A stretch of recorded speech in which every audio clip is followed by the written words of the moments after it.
Voilà, bonjour Madame Février et bonjour aux étudiants qui nous ont rejoints pour cette séance de présentation d'un métier. Aujourd'hui, c'est le métier de professeur de mathématiques. Alors, Madame Février, quel est votre profil académique? Donc, bonjour à tous. Donc, disons que moi, j'ai commencé à l'époque par la licence en mathématiques qui se déroulait encore à l'époque en 4 ans, suivie ensuite de l'agrégation qui avait été faite en partie durant ma 4e année d'études, donc en 2e licence, et la suite, donc tout ce qui était cours pédagogiques ainsi que les stages, ont été réalisés pendant une année complémentaire, donc une 5e année, durant laquelle j'avais déjà un emploi dans l'enseignement à mi-temps pendant une partie de l'année et à temps plein pendant quelques mois en fin d'année.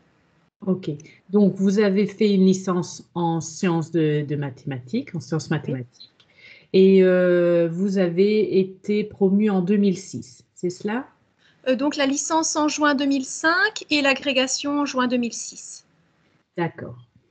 Où travaillez-vous actuellement? À l'ITCF René Geoffroy à Hirschonwey, Donc, ITCF, c'est les Institut initiales. technique de la communauté française. Ok, d'accord, merci. Alors, quel est votre métier actuel? Donc professeur de mathématiques dans l'enseignement secondaire supérieur. Oh. Alors, quelles sont finalement les missions principales d'un professeur de mathématiques? Donc, premièrement, il y a la préparation des cours, donc soit seul, soit en comité de concertation avec les collègues. Nous, je vais dire, on a quand même une équipe de professeurs où on s'entend très très bien et on essaye pour la confection des cours de s'arranger ensemble pour que tous les élèves d'un même niveau aient le même cours au même moment. D'un point de vue remplacement instantané, c'est un gros avantage pour les élèves. Et pour tout ce qui est examen, au moins, ils ont tous un même niveau d'exigence en fin d'année. Donc ça, c'est la partie qu'on va plus faire à la maison ou alors en salle des professeurs ensemble. Ensuite, il y a le cours en tant que tel qu'on donne en ce moment de manière un peu particulière, soit en distanciel, soit en présentiel.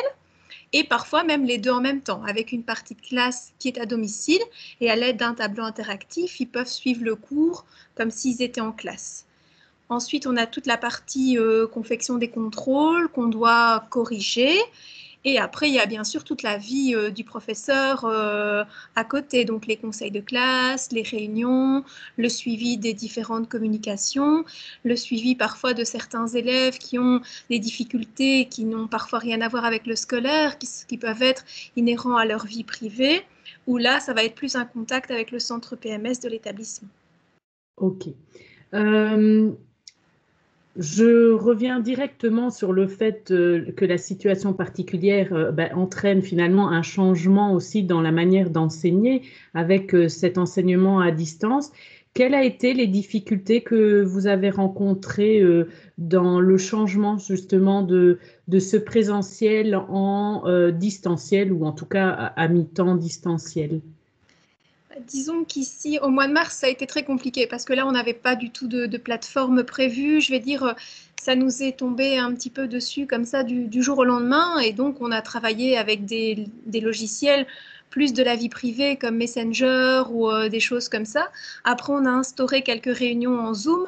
Mais je vais dire, les élèves n'avaient pas une adresse mail inhérente à l'établissement ou une plateforme vraiment officielle où ils pouvaient échanger avec nous. Depuis la rentrée, ici, notre directeur a mis tout de suite en place la plateforme Teams. Chaque élève a une adresse mail entre guillemets professionnelle, donc inhérente à l'établissement, et on prévoit donc les cours à distance, etc. Donc là, ça a été quand même un magnifique outil qui a été mis en place dès le départ. Disons que l'avantage quand on a une classe avec un tableau interactif, c'est beaucoup plus facile parce que via un partage d'écran, etc., on a réussi à s'habituer assez rapidement à cette méthode de travail. Le problème, c'est les classes qui sont encore avec un tableau vert. Enfin, pour donner cours de mathématiques, il faut se filmer, etc. Donc, pour les élèves, c'est moins facile que quand ils ont directement le TBI, comme s'ils étaient en classe. Donc ça, c'est une chose. Après, bon, on a aussi le souci de certains élèves qui ne sont pas équipés comme il faut à la maison et suivre 8 heures de cours sur un smartphone. allez, c'est un bel outil, c'est pas ça, mais disons qu'au niveau travail, etc., ben, c'est petit. Au niveau de leur vue, c'est pas évident pour eux. Enfin, ça, c'est les retours que j'ai vis-à-vis des élèves. Moi, en tant que professeur, bah, disons qu'on s'est beaucoup entraidés. Moi, je vais dire, bon, allez, j'ai 36 ans, donc au niveau de la technologie, on a quand même été bercé là-dedans. Déjà, quand j'étais étudiante, on a eu des cours déjà d'informatique, etc. Les collègues un peu plus âgés ont un peu plus de à se mettre à la technologie, mais disons qu'en termes d'équipe, on est quand même une équipe très très soudée à l'école et il y a vraiment un mouvement d'entraide et de solidarité, aussi bien dans les élèves qui ont aidé parfois certains profs ou entre collègues, on a vraiment un mouvement de solidarité énorme qui s'est créé pour que tout le monde puisse bénéficier des mêmes chances vis-à-vis de cette technologie. Ok, est-ce que la manière de donner votre cours ou vos supports de cours ont dû être modifiés justement par rapport à cette modification de type d'enseignement? Oui, tout à fait. Disons que moi, j'ai plus tendance maintenant à créer des feuilles avec des espaces beaucoup plus grands pour pouvoir écrire directement sur les feuilles. Qu'en projetant le cours à l'écran, les élèves annotent les feuilles en même temps que moi. Je leur transmets systématiquement les documents. Ils sont beaucoup plus demandeurs d'exercices supplémentaires parce que bon, c'est pas comme en classe où madame passe dans les bancs et va déceler directement quel élève a des difficultés. Donc c'est tout un échange qui s'est vraiment mis en place avec les élèves pour dire de pouvoir travailler directement sur le support et pas devoir prendre à côté une feuille quadrillée ou quelque chose comme ça. On essaye vraiment de leur faciliter la vie au mieux. Et c'est vrai que pour les élèves qui ont des troubles de l'apprentissage, ben, c'est pas toujours évident.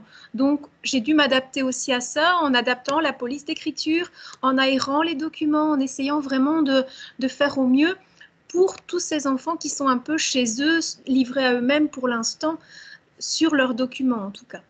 Ok, merci pour ces informations. Alors, j'ai envie de vous demander finalement, de manière générale, quelles sont les compétences nécessaires pour être un professeur de manière générale, pas nécessairement spécifique de mathématiques, mais professeur de manière générale. Disons que une des plus grandes qualités, c'est l'adaptation déjà, parce que je vais dire d'une année à l'autre, on va avoir des étudiants qui seront tout à fait différents, qui ont parfois un profil d'études qui est différent. Donc, je vais dire, on a de l'enseignement technique, on a de l'enseignement général, et déjà, tous ces enfants proviennent parfois d'environnements tout à fait différents, donc il faut s'adapter. Je veux dire, on ne va pas donner cours à une classe de TQ animation comme on va donner cours à une 5e générale maths 7 ou maths 8, où je vais dire, où c'est des élèves qui ont déjà l'habitude de la matière, que ce soit pour un cours de mathématiques ici, mais je vais dire, dans d'autres options, ce serait pareil. Après, on doit s'adapter aussi aux difficultés de chaque enfant. Je parlais tantôt des troubles d'apprentissage. J'ai cette année, par exemple, un élève qui a des difficultés d'audition. Donc, on doit vraiment faire preuve d'une grande clarté, d'une grande diction en donnant son cours. On essaye déjà de le faire d'habitude, mais là, je vais dire, c'est encore plus important, surtout avec le masque en ce moment. Après, au niveau de son cours, bah, toujours essayer d'être à l'écoute, d'aller déceler, par exemple, le petit élève qui va être dans le fond, qui n'osera pas poser des questions, des choses comme ça. Toujours essayer de ne pas laisser quelqu'un sur le côté, de leur donner tous les mêmes chances face aux cours qu'on va donner. Et certes, allez, faire preuve aussi parfois de beaucoup d'empathie vis-à-vis des situations de certains étudiants. Parfois, bon, allez, il ne faut pas se dire que tout est acquis et que, allez, on sait tout, surtout. Non, ils ont parfois bien des choses à nous apprendre sur une méthode de travail, sur quelque chose qu'ils auraient appris d'un professeur qu'ils auraient eu dans une autre école ou une année précédente. Moi, je vais dire, allez, chaque année, on va remanier son cours, etc. J'ai une collègue qui est plus âgée, elle me dit, bah, c'est vrai qu'on me dit parfois, oh, mais toi, les maths, 1 plus 1, ça fait toujours 2. Mais non, je veux dire, on s'adapte d'une année à l'autre en fonction des étudiants qu'on a devant nous, en fonction des programmes, de l'évolution de la situation. Parfois, bon, on va prendre tel ou tel exemple qui va être plus proche de la situation des élèves. On va faire des statistiques sur quelque chose qui va les toucher ou leur option, des choses comme ça. Et en fonction de nos attributions d'une année à l'autre, c'est vraiment s'adapter et faire en sorte que ça se passe au mieux pour eux et que ça les intéresse. Parce que bon, c'est pas toujours évident non plus. Ok. Et en matière là, spécifique de mathématiques, finalement, il y a une compétence particulière quand on veut enseigner les mathématiques. Donc vraiment, là, c'est spécifique par rapport aux profs de maths. Est-ce que vous devez toujours vous mettre à jour par rapport peut-être aux nouveautés qui existeraient en mathématiques, en sciences mathématiques? Disons que pour l'enseignement secondaire, au point de vue des programmes, ça a changé il y a quelques années. Donc là, j'ai dû refaire, moi, principalement mes cours. Après, ce qu'on essaye de faire, bah, c'est au niveau des problèmes, essayer de leur donner des choses qui vont les toucher. Je vais dire, bon, il y a encore des anciens livres qui sont encore avec des problèmes avec des francs belges, par exemple. Donc, je vais dire, il faut bien s'adapter à la situation. Et puis, je vais dire, on essaye de s'adapter à l'univers des étudiants aussi. Je vais dire, on a quand même beaucoup de nouvelles technologies actuellement, et donc on va essayer toujours de leur donner des choses qui vont les toucher, que ça leur donne du sens à ce qu'on va voir comme matière, parce que je vais dire, voir des mathématiques uniquement pour des mathématiques, à part dans des situations où ce sont des élèves qui sont en option maths et qui sont contents de voir des gros problèmes avec 4 pages de résolution, mais qui n'aboutissent pas forcément sur une résolution d'un problème de la vie de tous les jours. À ce moment-là, je vais dire, on va essayer de s'adapter. Quand c'est par exemple des TQ animation, on va leur donner des problèmes avec du sport ou des choses comme ça. Essayer vraiment de toucher les étudiants et qu'ils se rendent compte qu'en fait, les mathématiques, ben, on en a dans la vie de tous les jours et que c'est quelque chose qu'on va pouvoir retrouver dans n'importe quel domaine. C'est surtout ça qui est important d'un point de vue mathématique. Ok. J'ai presque envie de vous demander, ben, finalement, quelle est votre journée type en tant que professeur de mathématiques?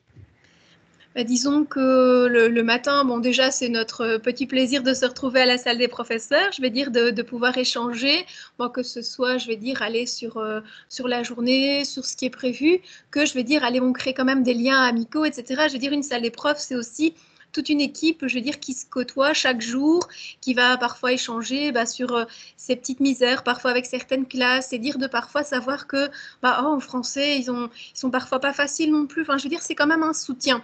Donc c'est vrai que moi, je suis toujours allée quand même facilement 20 minutes, un quart d'heure à l'avance à l'école pour dire de pouvoir avoir cet échange-là avec les élèves. Ensuite, on va les chercher dans la cour.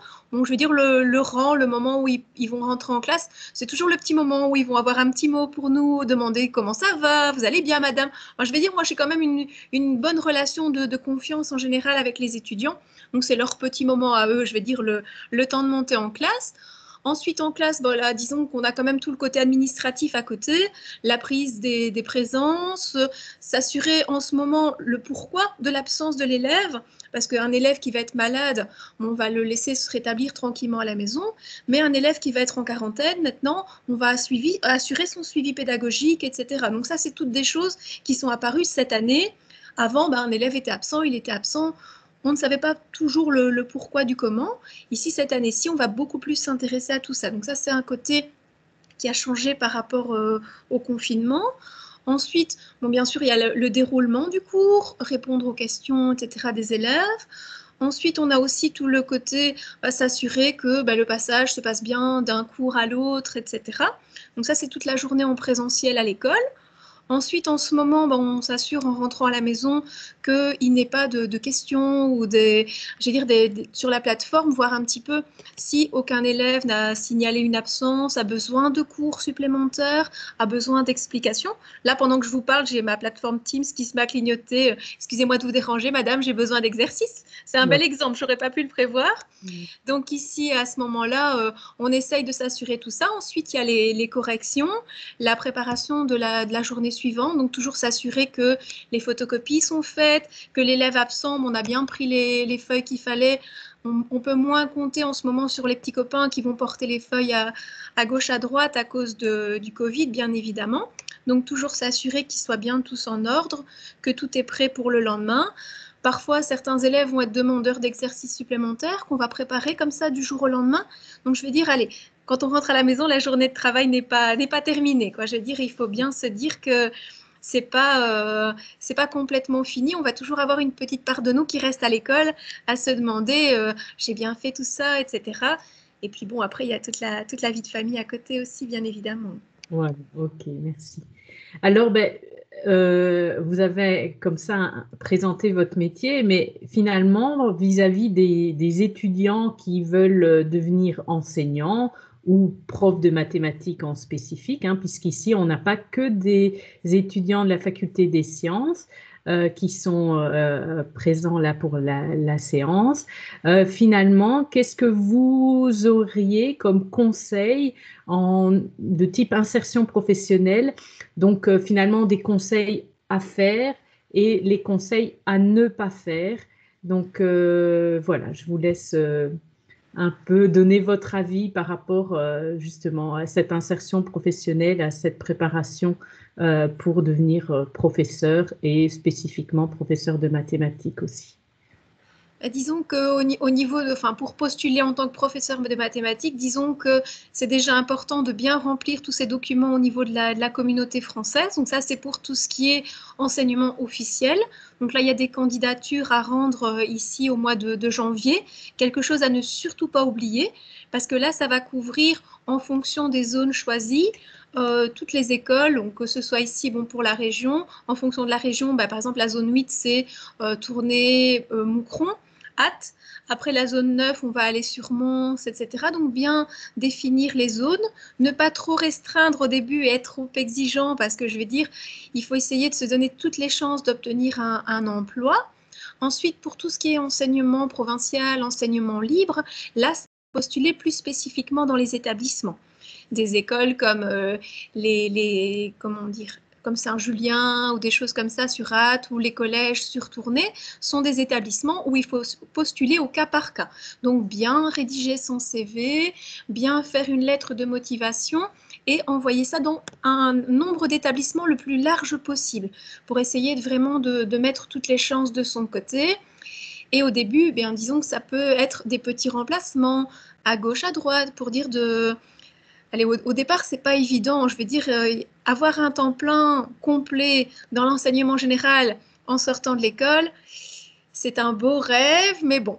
Maintenant, en tant que professeur de mathématiques, en ce moment, il y a pénurie, hein, donc c'est tout à fait possible que ça arrive. Mais je vais dire, au début, moi, j'ai fait 3 établissements parfois sur la semaine. C'était pas facile, c'était le train, c'est les trajets. Mais je vais dire, au début de carrière, il faut prendre un petit peu ce qui vient et faire ses armes dans différents types d'enseignements, essayer de voir un petit peu comment ça se passe, parce que je vais dire, il y a des gens chez qui parfois l'enseignement spécialisé, ça ne va pas forcément plaire à tout le monde. Je veux dire, c'est un choix. Il faut choisir. Oui, on prend, mais si on prend, après, il faut bien se dire qu'il faudra s'adapter. Après, au niveau de l'enseignement technique, de l'enseignement professionnel, il ne faut pas partir avec des a priori, parce que je vais dire, c'est des élèves à qui il faut s'adapter, je vais dire en fonction de leur option, et à partir du moment où on leur donne du sens à ce qu'on va leur enseigner, c'est des élèves qui sont tout à fait charmants et attachants. Je veux dire, beaucoup de gens ont parfois des a priori sur certains élèves, ce qu'il ne faut absolument pas faire, parce que je vais dire après, ils peuvent être parfois même beaucoup plus adorables qu'une classe de quatrième, parfois un peu embêtants, ou des garçons qui vont être un peu turbulents, alors qu'à côté de ça, on va avoir une classe peut-être de 6P qui sera tout à fait adorable. Donc je veux dire, il faut vraiment sortir de ces grandes caricatures, de ces a priori. Pour être un bon enseignant, il faut se dire, on leur donne tous leur chance, comme s'ils étaient tous égaux. Et c'est vraiment ça qui est important, parce que, je veux dire, parfois, certains profs ont parfois des difficultés parce qu'ils arrivent avec des gros a priori sur certains élèves ou sur certaines écoles aussi parfois, qui ont parfois une mauvaise réputation. On va dire, ouh là là, tu vas dans cette école-là, attention, ça va être compliqué. Non, il faut vraiment se dire, je vais leur donner leur chance, et puis moi, je ne suis pas comme les autres, et peut-être que avec moi, ça se passera bien. Je veux dire, d'un professeur à l'autre, les élèves s'adaptent. Et parfois, ils sont charmants avec l'un et horribles avec un autre. Ça peut arriver. Donc ça, c'est vraiment le meilleur conseil que je puisse donner. Et vraiment se mettre toutes les chances de son côté pour trouver un emploi. Et bon, bien sûr, il faut être patient dans l'enseignement pour être nommé, pour dire d'avoir un poste fixe. Parce que c'est pas comme dans une entreprise où si on fait très bien son travail, nous, on va rester nos 30 ans de carrière dans l'entreprise. Non, dans l'enseignement, c'est un système compliqué.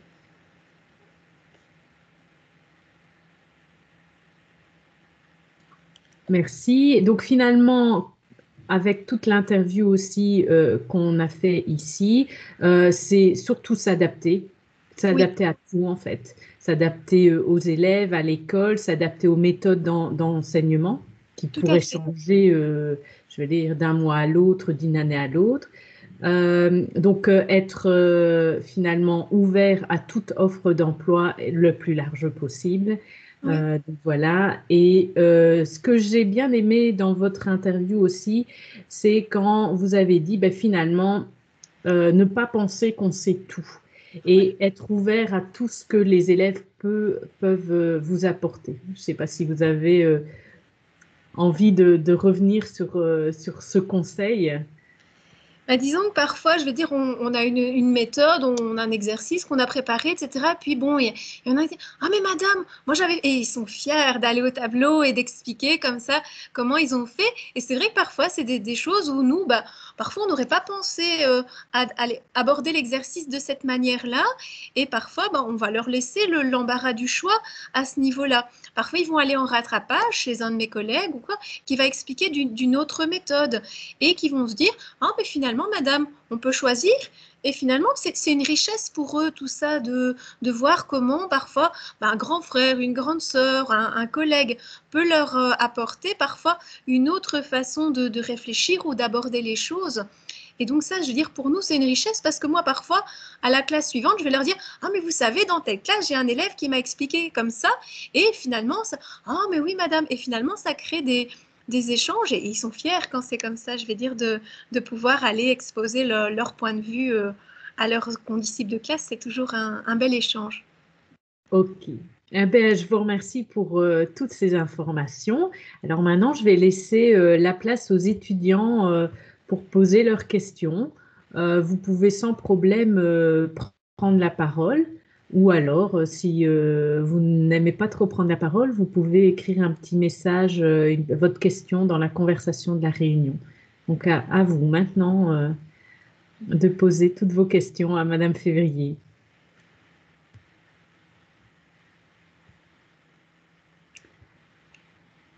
Il ne faut pas hésiter, hein. Voilà.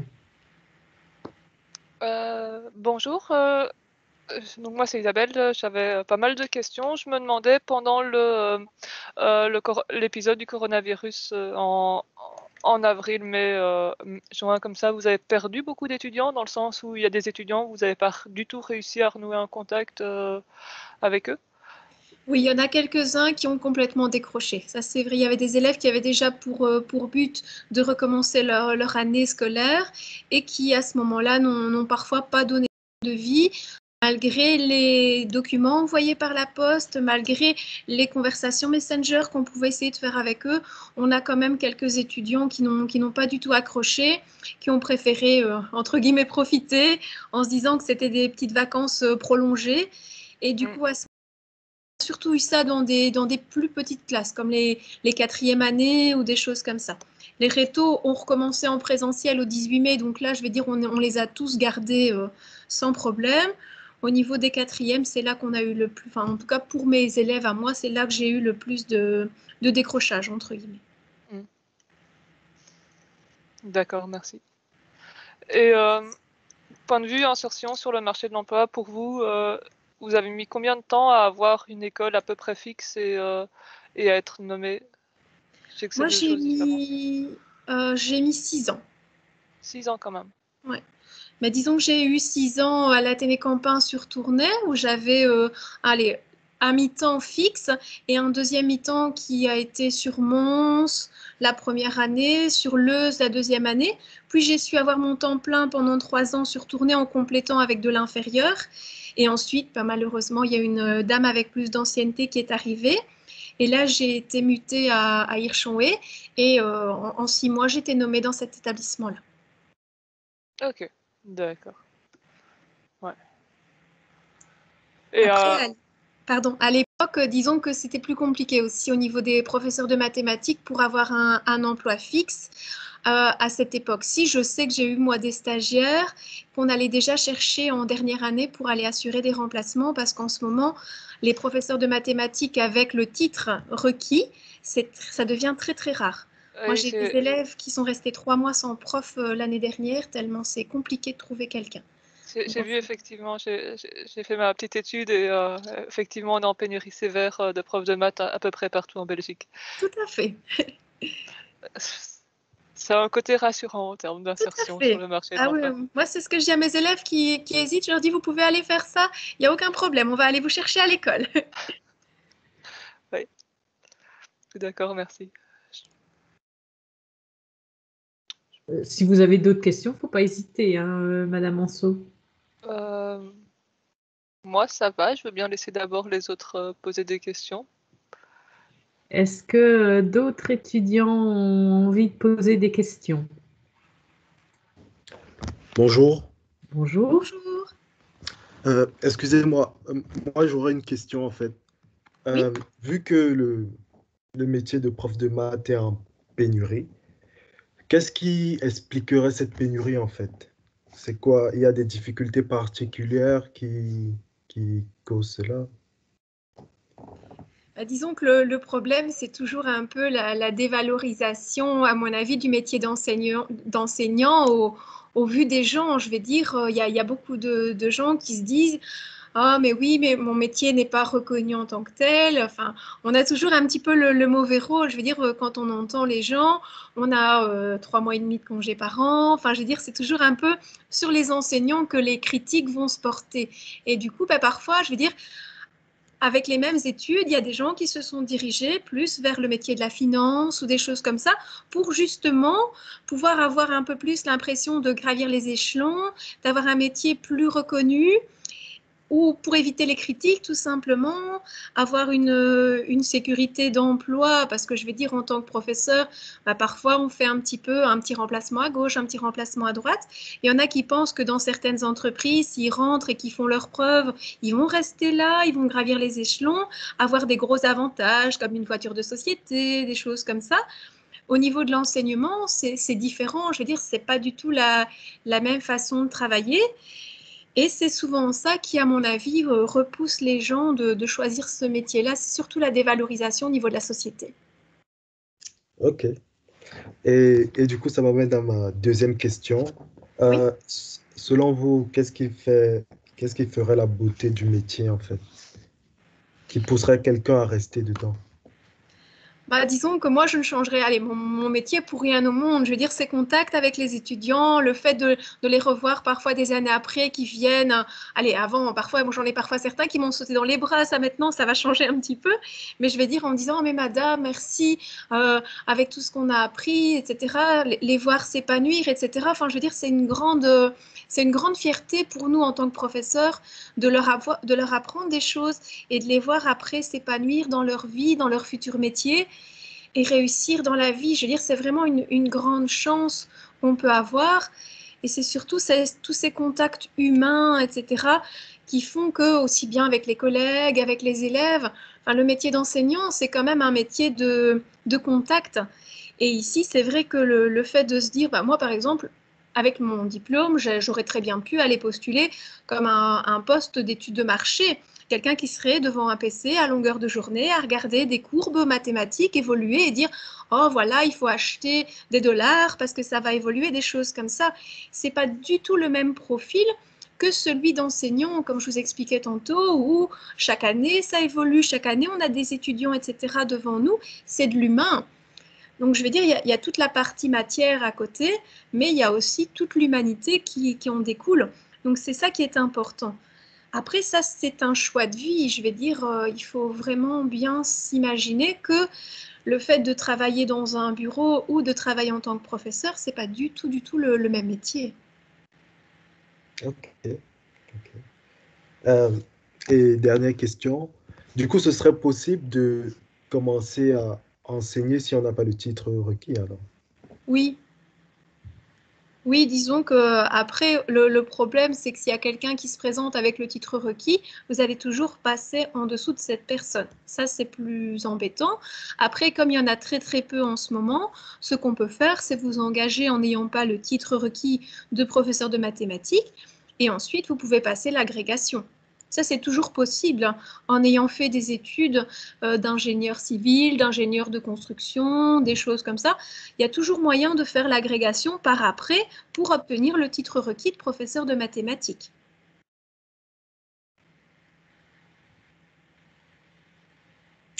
Ça va. Je vous remercie. Avec plaisir. Alors, est-ce qu'un autre étudiant souhaite poser des questions?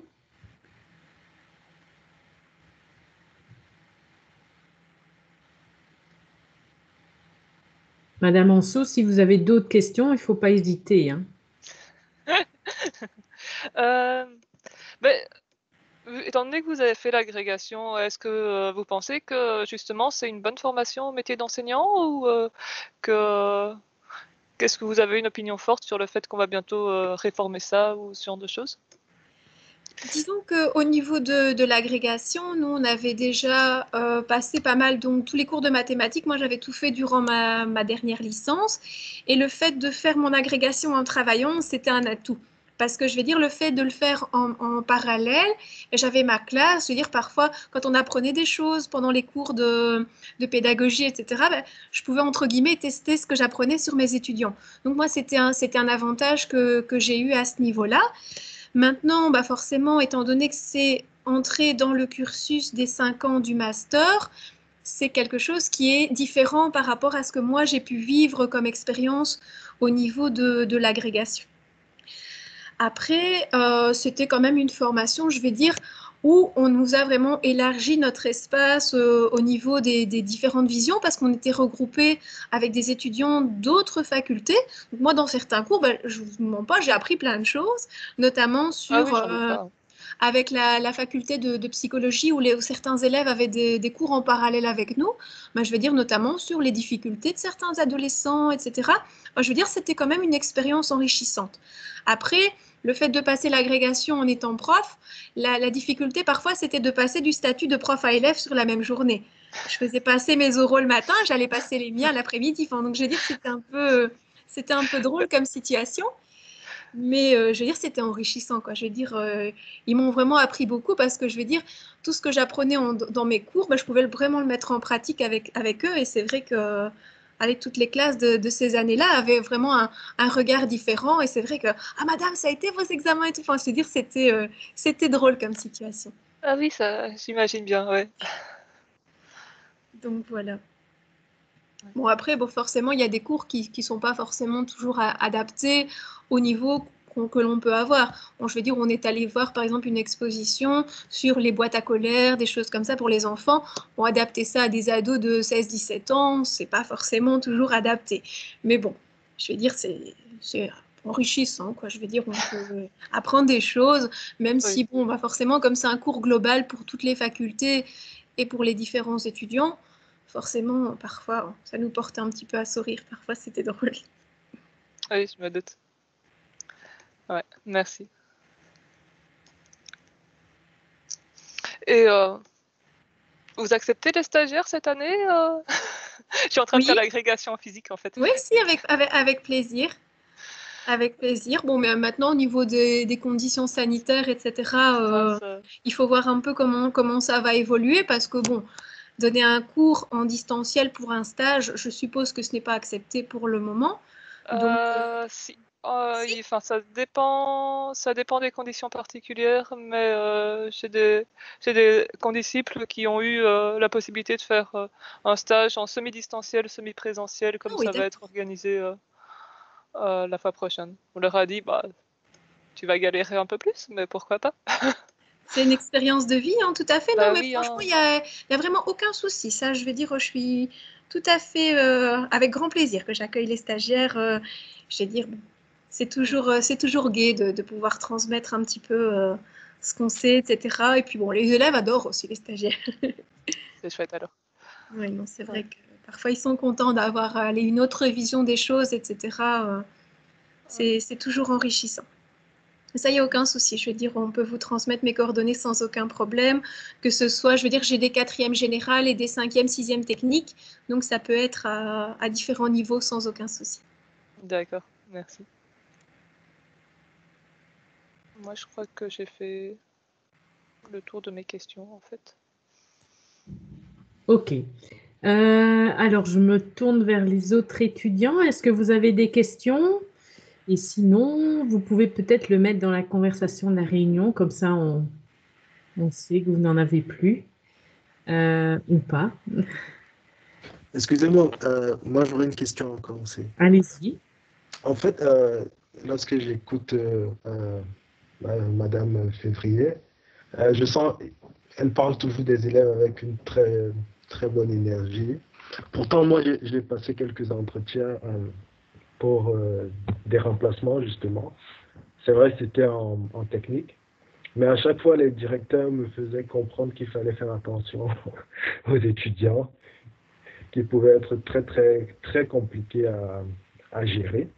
Et il faudrait s'attendre à des réactions parfois délicates et difficiles de leur part. Donc, je ne sais pas, est-ce que vous avez déjà eu affaire à ce genre de situation, ce genre d'étudiants? Si Oui, oui, comment disons vous qu'il gérez en fait? y a des classes parfois où forcément le climat est beaucoup plus délicat, hein. Je veux dire, c'est pas toujours évident de s'adapter. Après, ça va être dans la façon dont on va les aborder.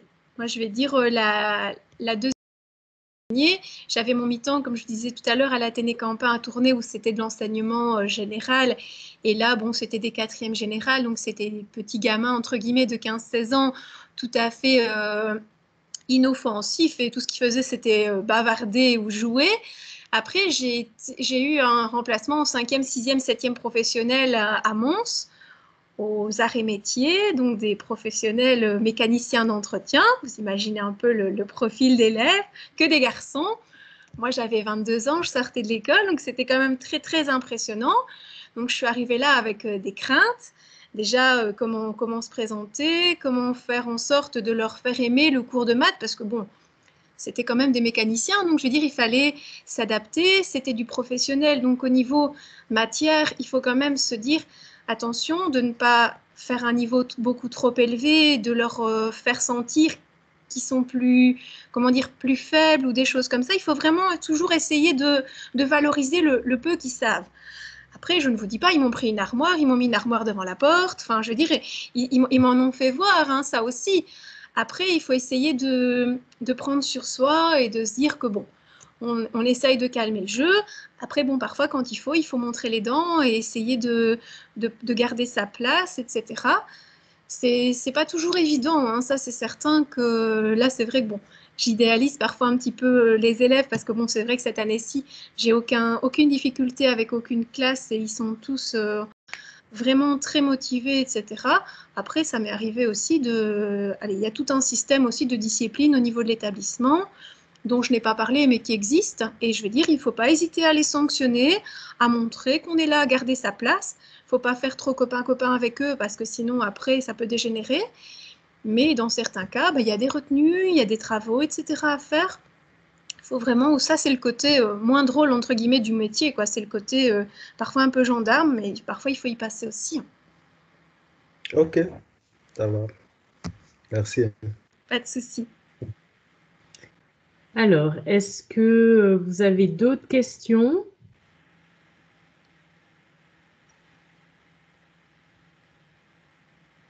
Je pense que là, il n'y a plus de questions. Donc, ben, je vous remercie beaucoup, Madame Février, pour ce beau témoignage. Voilà, et c'est agréable aussi de voir quelqu'un aussi enthousiaste pour son métier. Donc, voilà, je vous remercie beaucoup. Puis, je remercie aussi les étudiants d'avoir participé à cette séance de présentation. Voilà, ben ici on va donc terminer